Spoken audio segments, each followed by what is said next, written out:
અમરેલી જિલ્લાના લાઠી તાલુકાના જરખિયા ગામના ખેડૂત ભરતભાઈ ચોવટિયાએ આ વાત સાબિત કરી દીધી છે કે વર્ષ 2017થી રાસાયણિક ખેતીને તિલાંજલિ આપી તેમણે ગાય આધારિત પ્રાકૃતિક ખેતીનો માર્ગ પકડ્યો છે।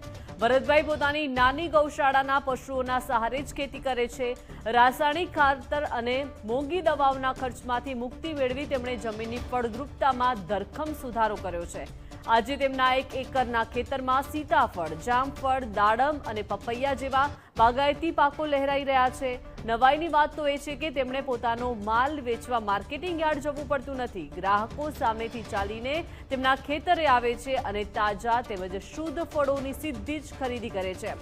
રાજ્યપાલ આચાર્ય દેવવ્રતજીની મુહિમથી પ્રેરિત થઈ ભરતભાઈ આજે ચવેટિયાઓ વગર સીધો જ નફો મેળવી રહ્યા છે। વચેટિયાઓના વગર તેઓ સીધો જ નફો મેળવી રહ્યા છે।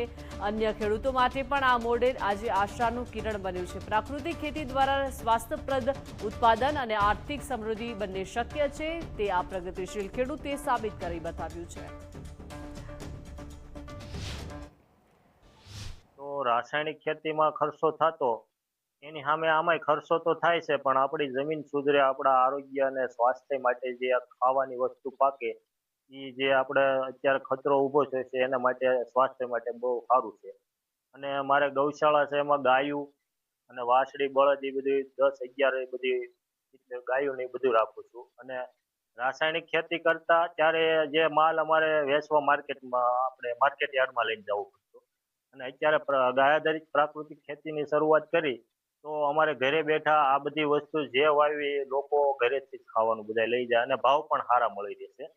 અને મારે આ 1 એકરમાં આ સીતાફળ, જામફળ, દાડમ, પપૈયા બધી જે બાગાયત છે એનો જે પાક આવે તો એ પણ ઘરેથી લોકો બધું ખાવા માટે, અમે જે આપણે લારી વાળા વેચતા એ ભાવે દઈએ તો બધા લોકો ટોટલ વસ્તુ લઈ જાય છે। ટૂંકમાં મારે ક્યાંય લઈને જવું પડતું નથી।